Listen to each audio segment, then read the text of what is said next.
Hello dear students, how are you all? I hope you are doing good. तो friends, आज हम अपने topic को स्टार्ट करते हैं। हमारा लेक्चर नंबर 5 होने वाला है, जिसका हमने टॉपिक क्या रखा है, आर्टिकल और पार्ट 2।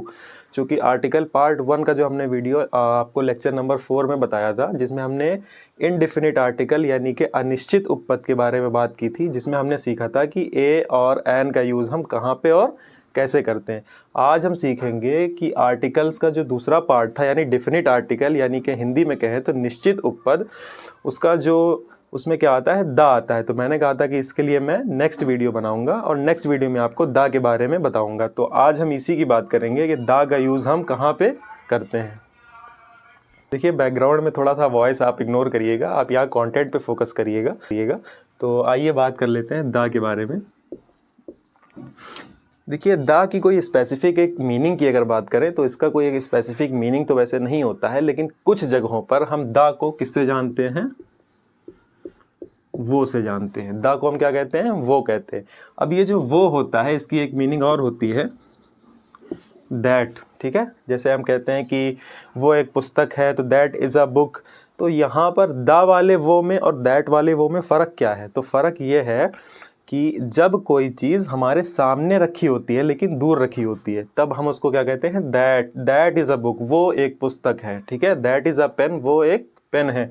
लेकिन दा के लिए हम वो वहाँ पर इस्तेमाल करते हैं जब वो चीज़ हमारे आसपास ना रखी हो, या हम उसको इमेजिनेशन के रूप में बोले, या उसको काल्पनिक रूप में बोले। जैसे मुझे वो गाड़ी चलानी है, तो I want to ride the car या द बाइक। ओके, मतलब कि वो मेरे सामने नहीं है लेकिन मैं उसके बात कर रहा हूँ। जैसे मुझे वो आइसक्रीम खानी है, तो I want to eat the ice cream. ठीक है, अब आइए द के कुछ यूज़ की बात कर लेते हैं। जैसे कि मैंने आपको बताया था कि ए और एन हमेशा कहाँ पे लगता है, जहाँ पर कोई चीज़ सिंगुलर होती है या एक वचन होती है। लेकिन दा क्या है कि दा एक वचन में भी लग जाता है और बहुवचन में भी लग जाता है। आइए कुछ उदाहरण से समझ लेते हैं। देखिए मैंने क्या लिखा हुआ है, I bought dash pen today, dash pen was so expensive. तो यहाँ पर हम जो डैश लगाए हैं, यहाँ पर हम आर्टिकल का यूज़ करेंगे। आइए कैसे करते हैं, मैं बताता हूँ आपको। जैसे ये लिखा हुआ है आई बॉट डैश पेन, तो सबसे पहले आपने देखा कि ये जो पेन है ये क्या है, सिंगुलर है। ठीक है, एक वचन है। तो यहाँ पर ए या एन में से भी कुछ लग सकता है और दा में से भी लग सकता है। अब यहाँ पर अगर बात करें क्या लगेगा, तो दा यहाँ पर इसलिए नहीं लगेगा क्योंकि ये अभी कोई निश्चित नहीं है। ठीक है, मैंने पेन खरीदा लेकिन अभी यहाँ पर कोई निश्चित इसके बारे में बात नहीं की गई है। और जब निश्चित नहीं है तो इसका मतलब वो क्या है, अनिश्चित है। और अनिश्चित में कौन सा आर्टिकल आता है, ए या एन आता है। अब बात कर ले ए या एन में से क्या लगेगा। तो मैंने आपको बताया था, जब कोई चीज़ हम हिंदी में लिखने पर वो व्यंजन का साउंड देती है, तब वहाँ पर हम क्या लगाते हैं। अब जैसे ये पेन है, तो इसको हम हिंदी में इस प्रकार से लिखेंगे ना, तो ये व्यंजन आ गया हमारा। तो व्यंजन के आगे हम क्या लगाते हैं, हमेशा ए का यूज़ करते हैं। तो I bought a pen today, मैंने आज एक पेन खरीदा। ठीक, अब जब दोबारा यहाँ पर लगा हुआ है dash pen was so expensive, अब आप सोच रहे होंगे कि यहाँ पर ए लगा है तो इसका मतलब यहाँ पे भी ए लगेगा भाई। लेकिन नहीं, यहाँ पर अब ए नहीं लगेगा, बल्कि यहाँ पे क्या लग जाएगा, यहाँ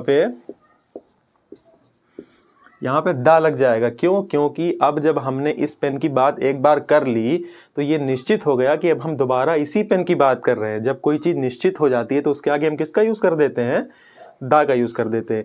अब इसकी हिंदी क्या बनेगी, I bought a pen today, मैंने आज एक पेन खरीदी।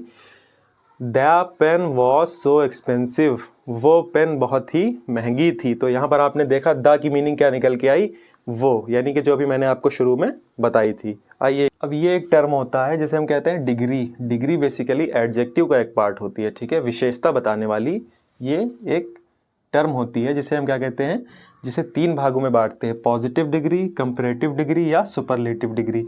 अब पॉजिटिव डिग्री का मतलब क्या होता है, जब हम बेसिकली कोई सामान्य बात करते हैं या किसी एक पर्सन के बारे में बात करते हैं। जैसे मुझे कहना है कि ये कमरा छोटा है। ठीक है, तो मैं क्या कहूँगा, छोटे के लिए क्या वर्ड इस्तेमाल करूँगा। अब जैसे मुझे 2 चीज़ के बारे में बात करनी है, मतलब 2 कमरों में कौन सा कमरा ज़्यादा छोटा है, तो अगर 2 चीज़ के बीच में मुझे कंपेयर करना है तो मैं क्या वर्ड इस्तेमाल करूँगा, स्मॉलर। यानी कि इसको हम क्या बोलेंगे, कंपैरेटिव डिग्री। जब दो चीज़ के बारे में कोई कंपेयर हमें करना होता है तब हम वहाँ स्मॉल की क्या डिग्री बन जाती है, स्मॉलर, जिसे हम क्या कहते हैं, कंपैरेटिव डिग्री। अगर मुझे सभी में सबसे कोई एक चुनकर बताना हो, जैसे मुझे कहना है सभी कमरों में ये कमरा सबसे छोटा है, तो सबसे छोटे के लिए क्या इस्तेमाल करते हैं, स्मॉलेस्ट हो जाता है। यानी अगर सभी में, अगर मुझे किसी एक के लिए बात करनी है तो पॉजिटिव डिग्री, किसी दो में कंपेयर करना है तो कंपैरेटिव डिग्री, और सभी में मुझे एक बताना है तो सुपरलेटिव डिग्री।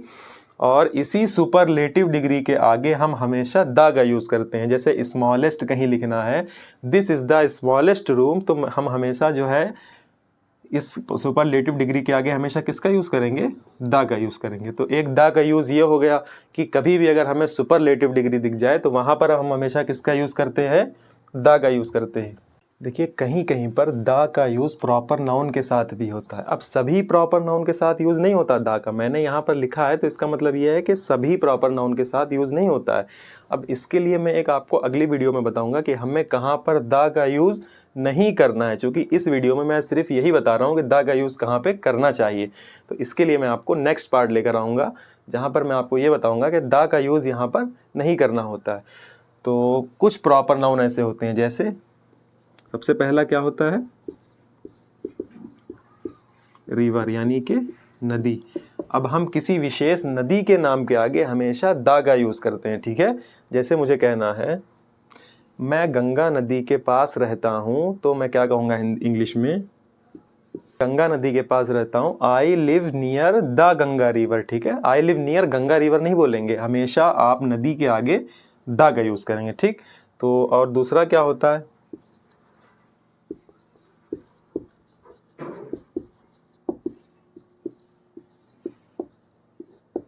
पहाड़, यानी कि माउंटेन।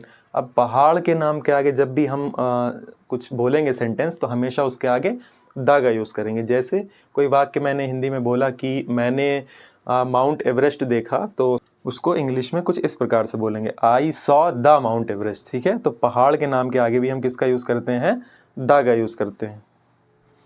जो हमारी डायरेक्शन होती है, यानी दिशा होती है, दिशा बताने के लिए भी हम हमेशा द का यूज़ करते हैं। जैसे मुझे कहना है कि अमेरिका जो है वो पश्चिम में है, अमेरिका पश्चिम में स्थित है, तो उसके लिए हम इंग्लिश में क्या बोलेंगे, America is situated in the west. तो आपने देखा वेस्ट यानी कि पश्चिम, ये भी एक क्या है, डायरेक्शन है। तो डायरेक्शन के आगे हमने किसका यूज़ किया, द का यूज़ किया।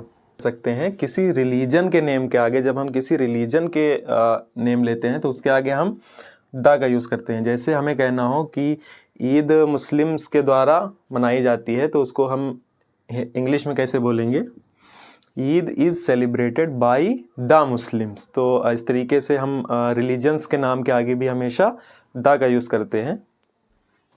जो रिलीजियस बुक्स होती है, हमारी धार्मिक ग्रंथ जो होती है, उसके आगे भी हम हमेशा द का यूज़ करते हैं। जैसे मुझे कहना है कि बाइबल क्रिश्चियंस की पवित्र पुस्तक है, पवित्र किताब है, तो उसके लिए मैं इंग्लिश में क्या सेंटेंस यूज़ करूँगा, the Bible is the holy book of the Christians. तो इस तरीके से धार्मिक ग्रंथ के आगे भी हम हमेशा द का यूज़ करते हैं।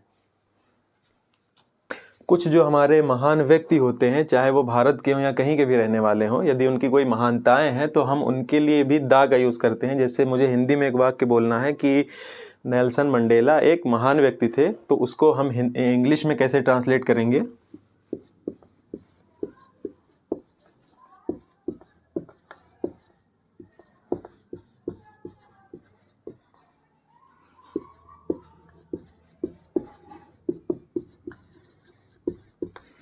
क्या बोलेंगे, the Nelson Mandela was a great person.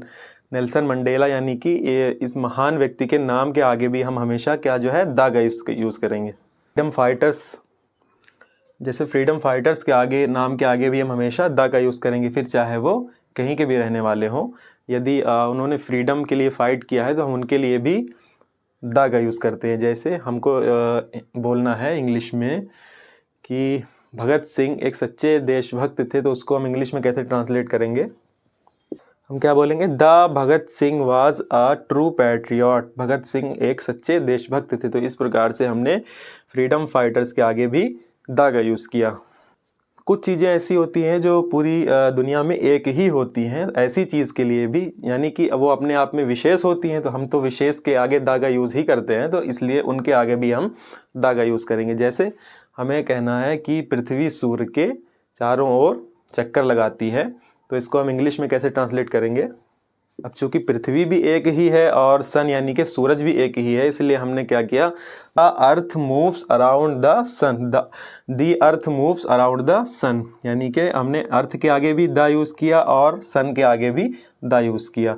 इस प्रकार से जो चीज़ पूरी दुनिया में एक है हम उसके आगे भी हमेशा दा का यूज़ कर सकते हैं। जैसे हिस्टोरिकल बिल्डिंग्स यानी कुछ ऐतिहासिक इमारतें जो होती हैं उसके आगे भी हम दा का यूज़ करते हैं। जैसे मैंने आज ताजमहल देखा, तो इसको इंग्लिश में हम कैसे बोलेंगे?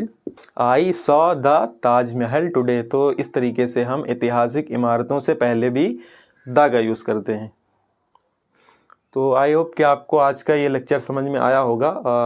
अगर वीडियो पसंद आई तो वीडियो को लाइक करें, कमेंट्स करें एंड शेयर करें, और इसी तरह की नॉलेजेबल वीडियोस के लिए हमारे चैनल को सब्सक्राइब करें।